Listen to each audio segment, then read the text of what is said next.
Work. When you grow up, you might not have a job. We have no idea what the job market will look like in 2050.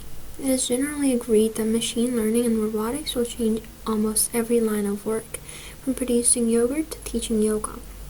However, there are conflicting views about the nature of the change and its imminence.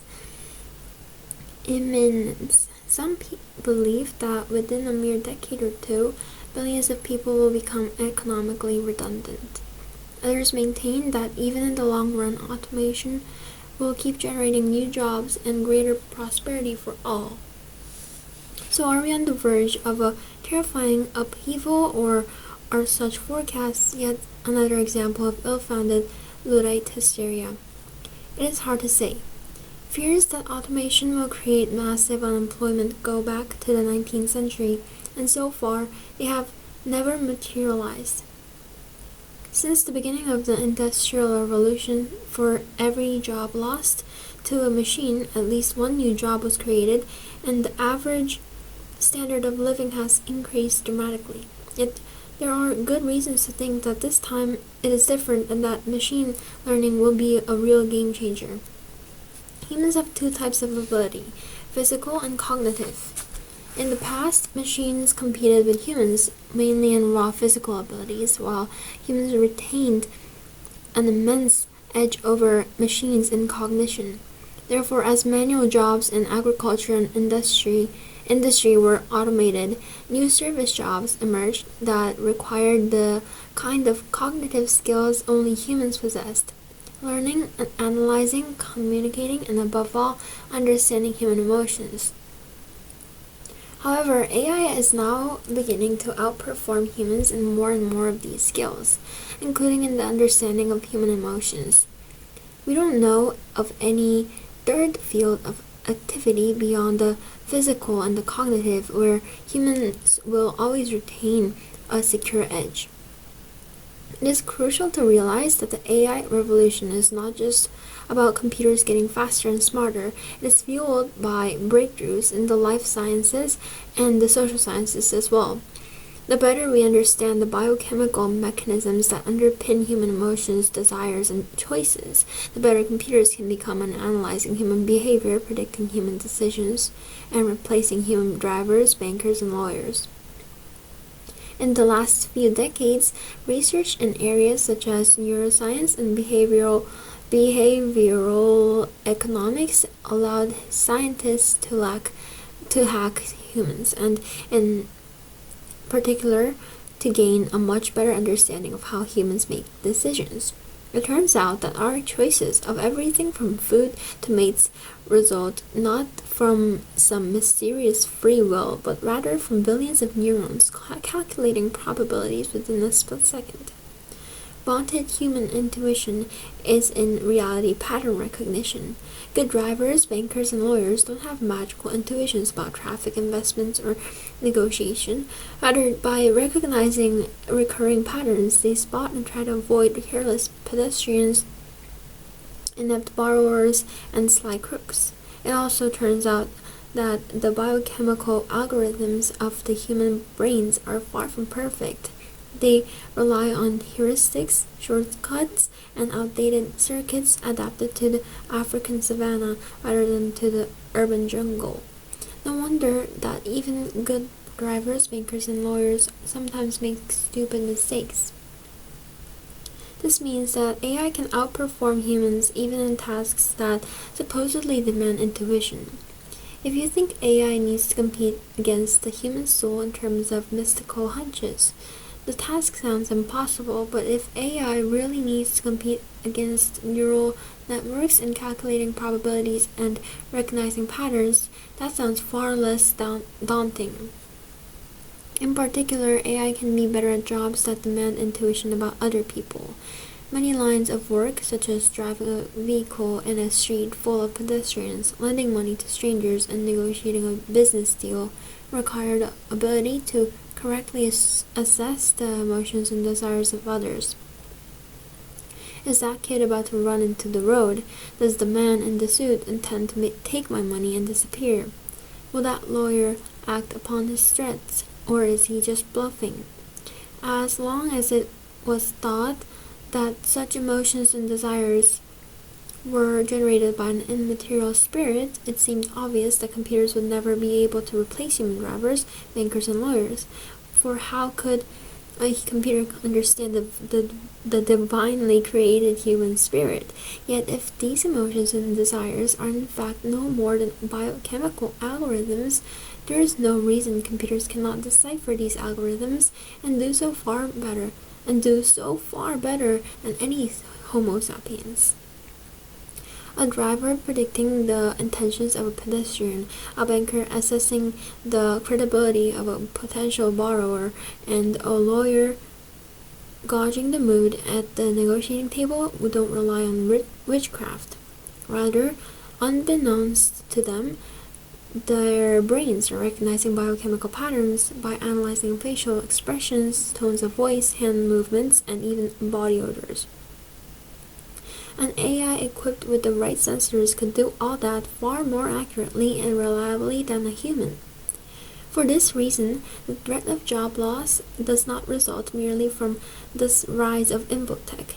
It results from the confluence of infotech with biotech. The way from the fMRI scanner to the labor market is long and tortuous, but it can still be covered within a few decades. What brain scientists are learning today about the amygdala and the cerebellum might make it possible for computers to outperform human psychiatrists and bodyguards in 2050. Not only does AI stand poised to hack humans and outperform them in what were hitherto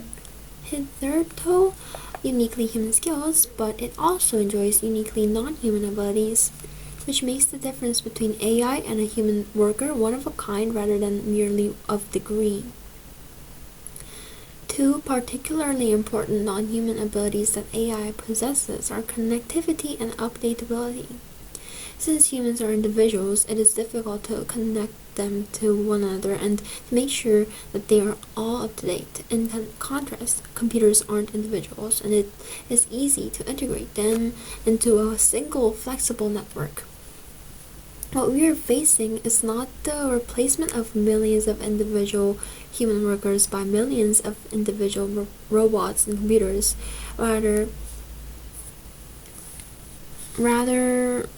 individual humans are likely to be replaced by an integrated network. When considering automation, therefore, it is wrong to compare the abilities of a single human driver to that of a single self-driving car, or of a single human doctor to that of a single AI doctor. Rather, we should compare the abilities of a collection of human individuals to the abilities of an integrated network. For example, many drivers are unfamiliar with all the changing traffic regulations, and they often violate them. In addition, since every vehicle is an autonomous entity, when two vehicles approach the same intersection at the same time, the drivers might miscommunicate their intentions and collide. Self-driving cars, in contrast, can all be connected to one another. When two such vehicles approach the same junction, they are not really two separate entities, they are part of a single algorithm. The chances that they might miscommunicate and collide are therefore far smaller. And if the transportation department decides to change some traffic regulation, all self-driving vehicles can be easily updated at exactly the same moment, and barring some bug in the program, they will all follow this new regulation to the letter. Similarly, if the World Health Organization identifies a new disease, or if a laboratory produces a new medicine, it is almost impossible to update all the human doctors in the world about these developments.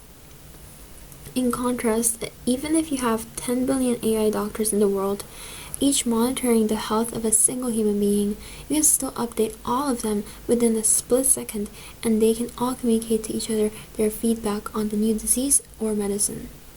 These potential advantages of connectivity and updatability are so huge that, at least in some lines of work, it might make sense to replace all humans with computers even if individually some humans still do a better job than machines.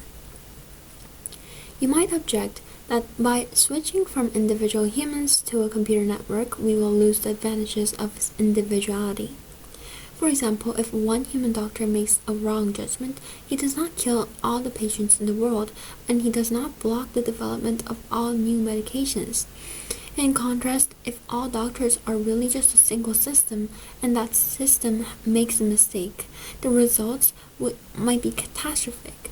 In truth, however, an integrated computer system can maximize the advantages of connectivity without losing the benefits of individuality. You can run many alternative algorithms on the same network, so a patient in a remote jungle village can access through her smartphone not just a single authoritative doctor, but actually 100 different AI doctors whose relative performance is constantly being compared. You don't like what the IBM doctor told you? No problem. Even if you're stranded somewhere on the slopes of Kilimanjaro, you can easily contact the Baidu doctor for a second opinion. The benefits for human society are likely to be immense. AI doctors could provide far better and cheaper healthcare for billions of people, particularly for those who currently receive no healthcare at all. Thanks to learning algorithms and biometric sensors, a poor villager in an underdeveloped country might come to enjoy far better healthcare via her smartphone than the richest person in the world gets today from the most advanced urban hospital.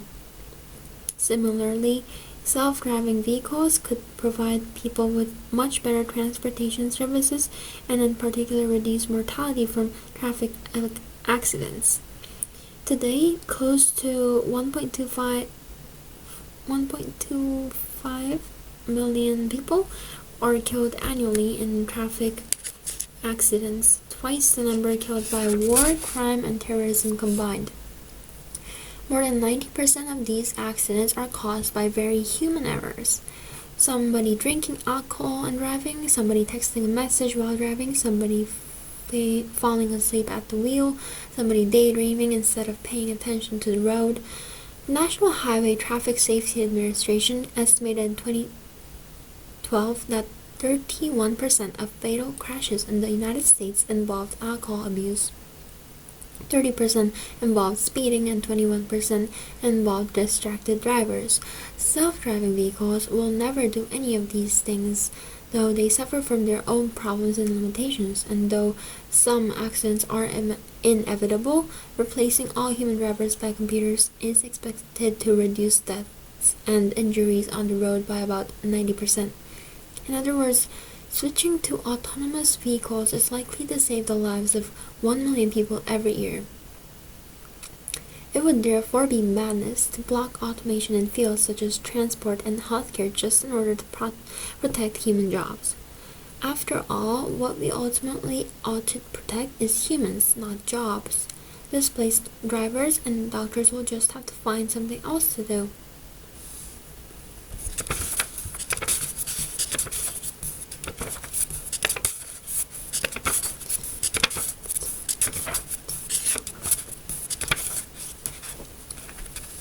The Mozart in the machine. At least in the short term, AI and robotics are unlikely to completely eliminate entire industries. Jobs that require specialization in a narrow range of routinized activities will be automated, but it will not be much more difficult to replace humans with machines in less routine jobs that demand the simultaneous use of a wide range of skills and involve dealing with unforeseen scenarios. Take healthcare, for example. Many doctors focus almost exclusively on processing information. They absorb medical data, analyze it, and produce a diagnosis. Nurses, in contrast, need good motor and emotional skills in order to give a painful injection, replace a bandage, or restrain a violent patient. Therefore, we will probably have an AI family doctor on our smartphone decades before we have a reliable nurse robot. The human care industry, which takes care of the sick, the young, and the elderly, will likely to remain a human bastion for a long time. Indeed, as people live longer and have fewer children, care of the elderly will probably be one of the fastest growing sectors in the human labor market. Alongside care, creativity too poses particularly difficult hurdles for automation. We don't need humans to sell us music anymore. We can download it directly from the iTunes store, but the composers, musicians, singers, and DJs are still flesh and blood. We rely on their creativity not just to produce completely new music, but also to choose among a mind-boggling range of available possibilities. Nevertheless, in the long run, no job will remain absolutely safe from automation. Even artists should be put on notice. In the modern world, art is usually associated with human emotions. We tend to think that artists are channeling internal psychological forces, and that the whole purpose of art is to connect us with our emotions and to inspire in us some new feeling. Consequently, when we come to evaluate art, we tend to judge it by its emotional impact on the audience.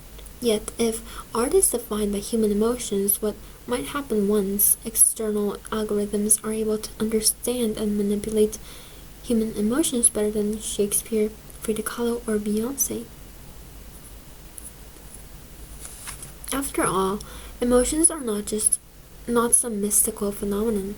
They are the result of biochemical process. Therefore, in the not too distant future, a machine learning algorithm could analyze the biometric data streaming from sensors on and inside your body, determine your personality type and your changing moods, and calculate the emotional impact that a particular song, even a particular musical key, is likely to have on you. Of all forms of art, music is probably the most susceptible to big data analysis because both inputs and outputs lend themselves to precise mathematical depiction. The inputs are the mathematical patterns of sound waves, and the outputs are the electrochemical patterns of neural storms. Within a few decades, an algorithm that goes over millions of musical experiences might learn to predict how particular inputs result in particular outputs. Suppose you just had a nasty fight with your boyfriend. The algorithm in charge of your sound system will immediately discern your inner emotional turmoil, and based on what it knows about you personally and about human psychology in general, it will play songs tailored to resonate with your gloom and echo your distress. These particular songs might not work well with other people, but they are just perfect for your personality type. After helping you get in touch with the depths of your sadness, the algorithm would then play the one song in the world that is likely to cheer you up, perhaps because your subconscious connects it with a happy childhood memory that even you are not aware of. No human DJ could ever hope to match the skills of such an AI.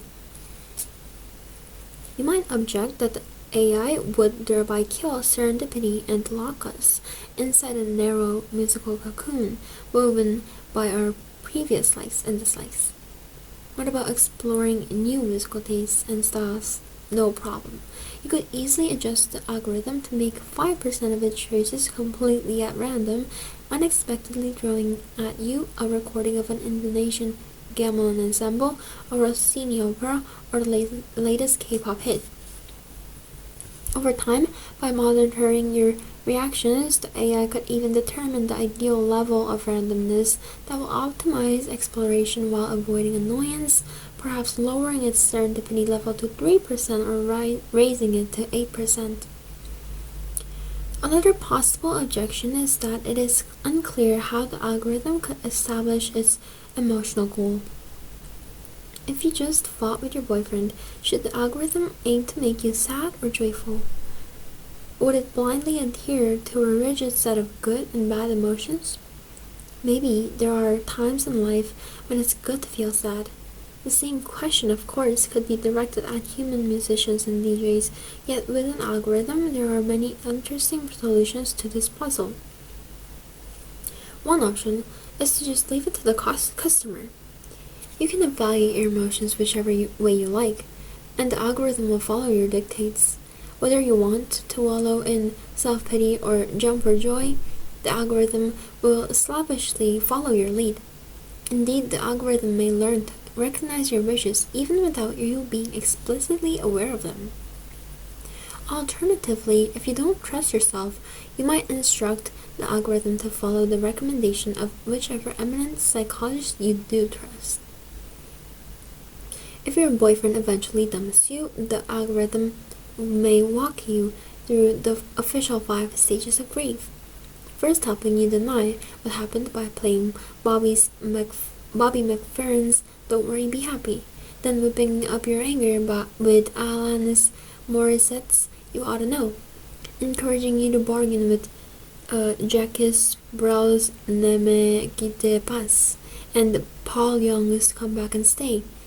Dropping you into a pit of depression with Adele's Someone Like You and Hello. And finally helping you accept the situation with Gloria Gaynor's I Will Survive. The next step might be for the algorithm to start tinkering with the songs and melodies themselves, changing them ever so slightly to fit your quirks. Perhaps you dislike a particular bit in an otherwise excellent song. The algorithm knows it because your heart skips a beat and your oxytocin levels drop slightly whenever you hear that annoying part. The algorithm could rewrite or edit out the offending notes. In the long run, algorithms may learn how to compose entire tunes, playing on human emotions as if they were a piano keyboard. Using your biometric data, the algorithms could even produce personalized melodies which you alone and the entire universe would appreciate. It is often said that people connect with art because they find themselves in it. This may lead to surprising and somewhat sinister results if and when, say, Facebook begins creating personalized art based on everything it knows about you. If your boyfriend leaves you, Facebook will treat you to an individualized song about that particular bastard, rather than about the unknown person who broke the heart of Adele or Alanis Morissette. The song will even remind you of real incidents from your relationship that nobody else in the world knows about. Of course, personalized art might never catch on because people will continue to prefer common hits that everybody likes. How can you dance or sing together to a song nobody besides you knows? But algorithms could prove even more adept at producing global hits than personalized rarities. By using massive biometric databases garnered from millions of people, the algorithm could know which biochemical buttons to press in order to produce a global hit that would get everybody swinging like crazy on the dance floors. If art is really about inspiring or manipulating human emotions, few, if any, human musicians will be able to compete with such an algorithm because they cannot match it in understanding the chief instrument they are playing on, the human biochemical system. Will all this result in great art? That depends on the definition of art. If beauty is indeed in the ears of the listener, and if the customer is always right, then biometric algorithms stand a chance of producing the best art in history. If art is about something deeper than human emotions and should express a truth beyond our biochemical vibrations, biometric algorithms might not make very good artists. But neither do most humans. In order to enter the art market and displace many human composers and performers, algorithms won't have to begin by surpassing Tchaikovsky. It would be enough if they outperform Britney Spears. new jobs? The loss of many traditional jobs in everything from art to healthcare will partly be offset by the creation of new human jobs.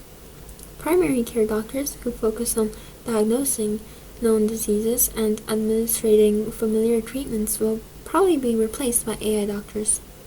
But precisely because of that, there will be much more money to pay human doctors and lab assistants to do groundbreaking research and develop new medicines or surgical procedures.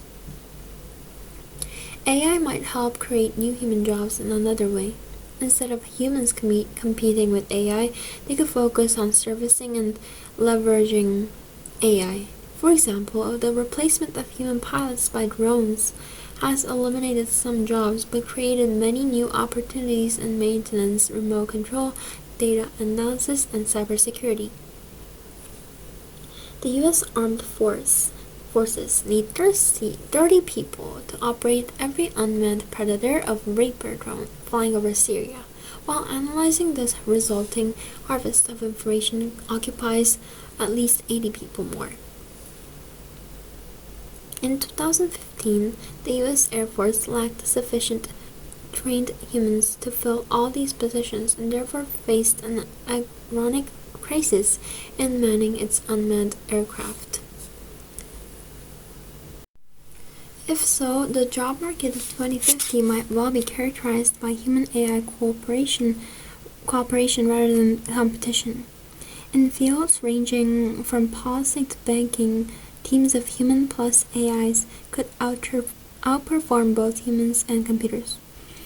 After IBM's chess program Deep Blue beat Garry Kasparov in 1997, humans did not stop playing chess. Rather, thanks to AI trainers, human chess masters became better than ever, and at least for a while, human AI teams known as centaurs outperformed both humans and computers in chess.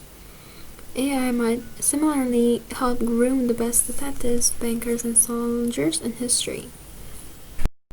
The problem with all such new jobs, however, is that they will probably demand high levels of expertise and will therefore not solve the problems of unemployed, unskilled laborers.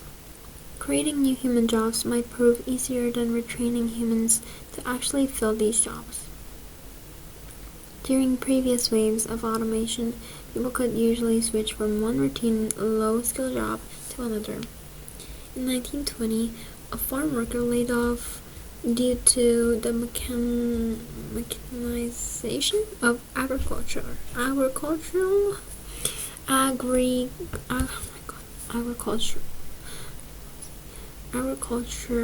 could find a new job in a factory producing tractors. In 1980, an unemployed factory worker could start working as a cashier in a supermarket. Such occupational changes were feasible because the move from farm to factory and from factory to supermarket required only limited restraining. But in 2050, a cashier or textile worker losing her job to a robot will not be able to start working as a cancer researcher, as a drone operator, or as part of a human AI banking team. She won't have the necessary skills. In the First World War, it made sense to send millions of raw conscripts to charge machine guns and die in the thousands. Their individual skills mattered little. Today, despite the shortage of drone operators and data analysts, the U.S. Air Force is unwilling to fill the gaps with Walmart dropouts. You wouldn't want an inexperienced recruit to mistake an Afghan wedding party for a high-level Taliban conference. Consequently, despite the appearance of many new human jobs, we might nevertheless witness the rise of a new useless class. We might actually get the worst of both worlds, suffering simultaneously from high unemployment and a shortage of skilled labor. Many people might share the fate of not of 19th century wagon drivers who switched to driving taxis, but of 19th century horses who were increasingly pushed out of the job market altogether.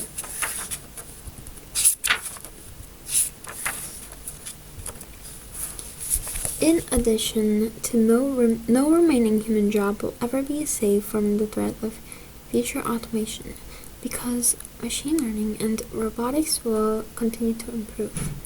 A 40-year-old unemployed Walmart cashier who, through superhuman effort, manages to reinvent herself as a drone pilot might have to reinvent herself again 10 years later, because by then, the flying of drones may also have been automated. This volatility will also make it more difficult to organize unions of secure labor rights. Already today, many new jobs in advanced economies involve unprotected temporary work, freelancing, and one-time gigs. How do you unionize a profession that mushrooms and disappears within a decade? Similarly, human-computer centaur teams are likely to be characterized by a constant tug-of-war between the humans and the computers instead of settling down to a lifelong partnership. Teams made exclusively of humans, such as Sherlock Holmes and Dr. Watson, usually develop permanent hierarchies and routines that last decades, but a human detective who teams up with IBM's Watson computer system, which became famous after winning the TV quiz show Jeopardy in 2011, will find that every routine is an invitation for disruption, every hierarchy an invitation for revolution. Yesterday's sidekick might morph into tomorrow's superintendent, and all protocols and manuals will have to be rewritten each year. A closer look at the world of chess might indicate where things are heading in the long run. It is true that for several years after Deep Blue defeated Kasparov, human-computer cooperation flourished in chess. Yet in recent years, computers have become so good at playing chess that their human collaborators have lost their value and might soon become utterly irrelevant. On December 7, 2017, a critical milestone was reached, not when a computer defeated a human at chess, that's old news, but when Google's AlphaZero program defeated the Stockfish 8 program. Stockfish 8 was the world's computer chess champion for 2016. It had access to centuries of accumulated human experience in chess, as well as decades of computer experience.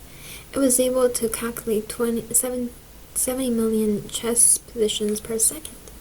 In contrast, AlphaZero performed on only 80,000 such calculations per second, and its human creators had not taught it any chess strategies, not even standard openings. Rather, AlphaZero used the latest machine learning principles to self-learn chess by playing against itself. Nevertheless, out of 100 games, the novice AlphaZero played against Stockfish. AlphaZero won 28 and tied 72. It didn't lose even once.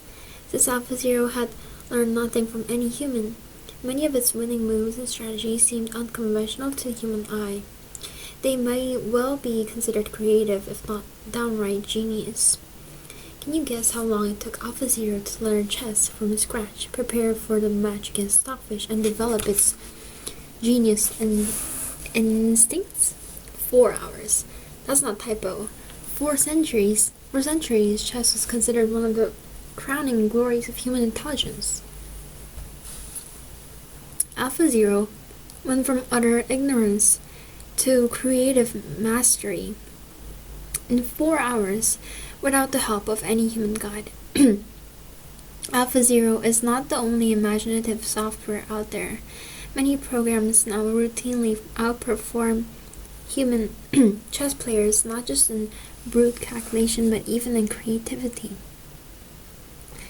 In human-only chess tournaments, judges are constantly on the lookout for players who try to cheat by secretly getting help from computers. One of the ways to catch cheaters is to monitor the level of originality players display. If they play an exceptionally creative move, the judges will often suspect that it cannot possibly be a human move. It must be a computer move. At least in chess, creativity is already considered to be a trademark of computers rather than humans. So if chess is our canary in the coal mine, we are duly warned that the canary is dying.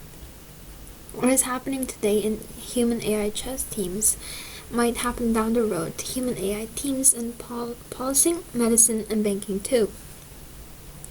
Consequently, creating new jobs and retraining people to fill them will not be a one-time effort. The AI revolution won't be a single watershed event, after which the job market will just settle into a new equilibrium. Rather, it will be a cascade of ever bigger disruptions.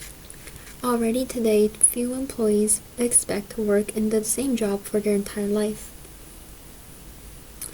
By 2050, not only the idea of a job for life, but even that of a profession for life might seem antediluvian. Even if we could constantly invent new jobs and retrain the workforce, we might wonder whether the average human would have the emotional stamina necessary for a life of such endless upheavals. Change is always stressful, and the hectic world of the early 21st century has produced a global epidemic of stress. As the volatility of the job market and the individual careers increases, will people be able to cope? We will probably need far more effective stress reduction techniques, ranging from drugs to neurofeedback to meditation, to prevent the human mind from snapping. By 2050, a useless class might emerge due not merely to an absolute lack of jobs or a lack of relevant education, but also to insufficient mental stamina. Obviously, most of this is just speculation. At the time of writing, early 2018, automation has disrupted many industries, but it has not resulted in massive unemployment. In fact, in many countries, such as the United States, unemployment is at a historical low. Nobody can know for sure what sort of impact machine learning and automation will have on different professions in the future, and it is extremely difficult to estimate the timetable of relevant developments, especially because they will depend on political decisions and cultural traditions as much as on purely technological breakthroughs. Thus, even after self-driving vehicles prove themselves safer and cheaper than human drivers, politicians and consumers might nevertheless block the change for years, perhaps decades. However, we cannot allow ourselves to be complacent. It is dangerous to just assume that enough new jobs will appear to compensate for any losses. The fact that this has happened during the previous waves of automation is absolutely no guarantee that it will happen again under the very different conditions of the 21st century. The potential social and political disruptions are so alarming that even if the probability of systematic mass unemployment is low, we should take it very seriously. In the 19th century, the Industrial Revolution created new conditions and problems that none of the existing social, economic, and political models could cope with. Feudalism, monarchism, and traditional religions were not adapted to managing industrial metropolises. Millions of uprooted workers or the constantly changing nature of the modern economy. Consequently, humankind had to develop completely new models, liberal democracies, communist dictatorships, and fascist regimes, and it took more than a century of terrible wars and revolutions to experiment with these models, separate the wheat from the chaff, and implement the best solutions. Child labor in Dickensian coal mines and the First World War and the Great Ukrainian Famine of 1932 to 1933 constituted just a small part of the tuition fees humankind had to pay.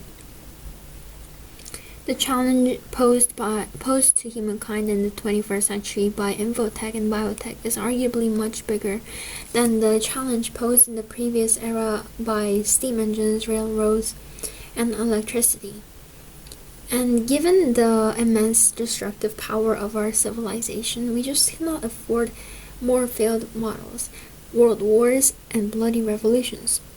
This time around, the failed models might result in nuclear wars, genetically engineered monstrosities, and a complete breakdown of the biosphere. We have to do better than we did in confronting the Industrial Revolution. From exploitation to irrelevance. Potential solutions fall into three main categories: what to do in order to prevent jobs from being lost, what to do in order to create enough new jobs, and what to do if, despite our best efforts, job losses significantly outstrip job creation. Preventing job losses altogether is an unattractive and probably untenable strategy because it means giving up the immense positive potentials of AI and robotics. Nevertheless, governments might decide to deliberately slow down the pace of automation in order to lessen the resulting shocks and allow time for readjustments. Technology is never deterministic, and the fact that something can be done does not mean it must be done. Government regulation can successfully block new technologies even if they are commercially viable and economically lucrative. For example, for many decades we have had the technology to create a marketplace for human organs complete with human body farms in underdeveloped countries and an almost insatiable demand from desperate affluent buyers. Such body farms could well both be worth hundreds of billions of dollars. Yet regulations have prevented free trade in human body parts, and though there is a black market in organs, it is far smaller and more circumscribed than what one might have expected. Slowing down the pace of change may give us time to create enough new jobs to replace most of the losses.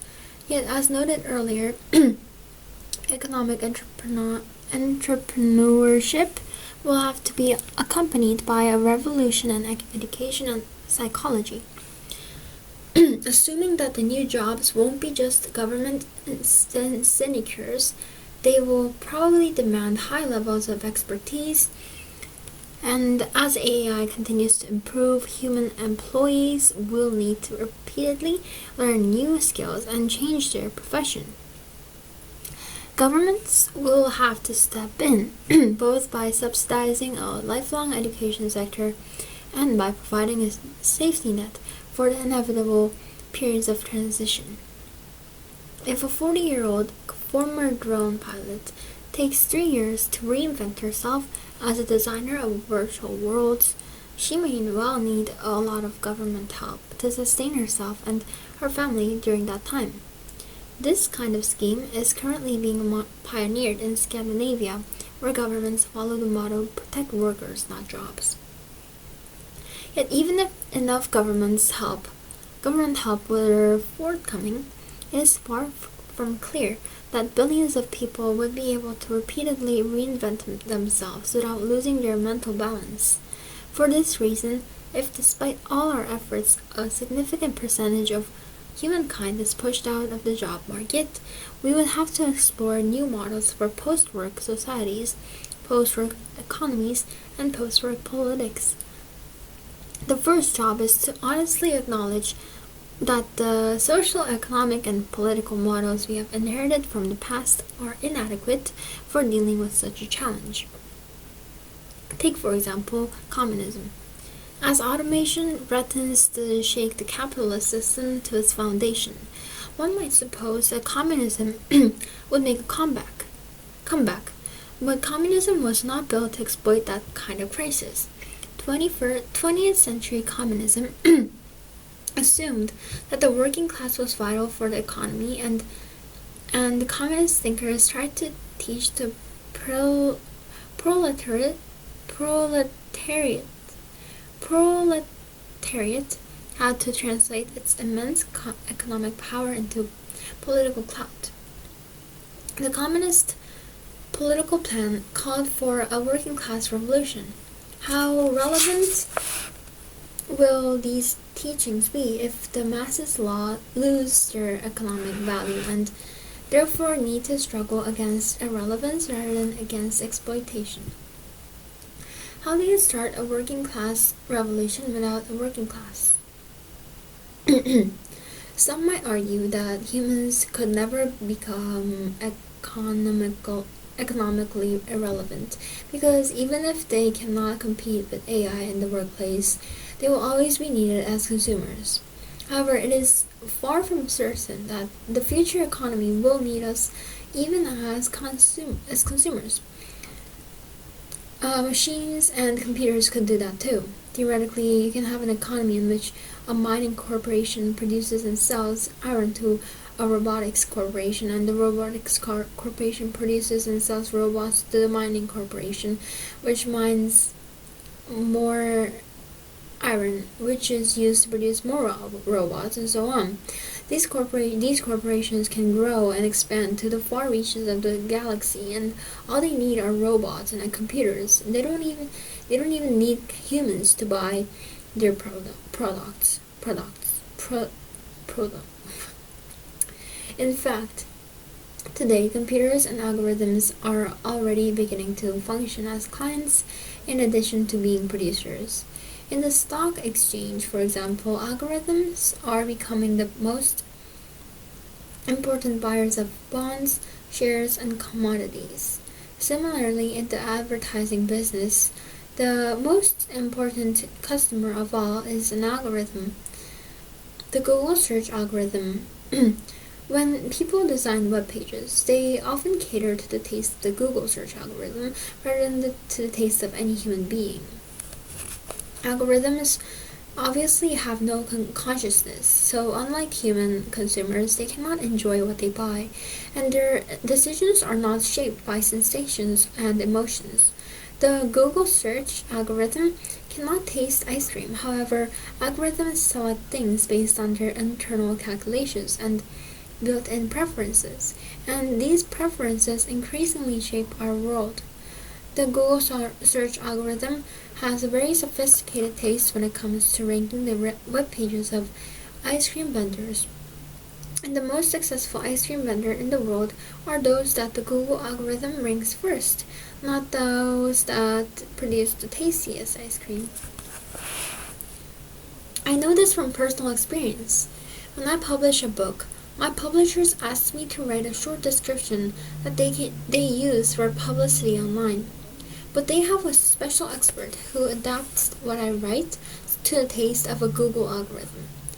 The expert goes over to my text and says, "Don't use this word, use that word instead." Then we will get more attention from the Google algorithm. We know that if we can just catch the eye of the algorithm, we can take the humans for granted. So if humans are needed neither as producers nor as consumers, what will safeguard their physical survival and their psychological well-being? We cannot wait for the crisis to erupt in full force before we start looking for answers. By then it will be too late. In order to cope with the unprecedented technological and economic disruptions of the 21st century, we need to develop new social and economic models as soon as possible. These models should be guided by the principle of protecting humans rather than jobs. Many jobs are uninspiring drudgery and are not worth saving. Nobody's life's dream is to be a cashier. We should focus instead on providing for people's basic needs and protecting their social status and self-worth. One new model gaining increasing attention is universal basic income.